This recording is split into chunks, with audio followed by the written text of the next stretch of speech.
Пичаги и пичачки за много години. Първия ден на годината ще си направим едно от най-вкусните неща, които някога съм пил. Peanut Cream Latte. Ако сте алергични към фастъци, рискувайте го, брутално е. Това е перфектната напитка да си седнеш на дивана, да гледаш през прозореца гадната мъгла и какъв бахър е, да си пуснеш Шаде или да бинж-лочнеш 6-те сезона на This Is Us. За фастъчения сироп е важно да си вземете фино смляно фастъчено масло. Едно време фино смляна беше само лютеницата по странджанките. За хората, които не са от Бургас, това е филия с кайма. Но бургаското наименование на филията с кайма не е нищо в сравнение с стъклените топчета.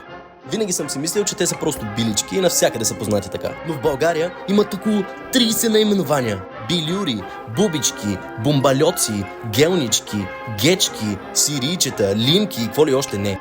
Позанимавах ви с глупости и рецептата ще е в описанието. А сега вижте каква красота. Топ. Нацапах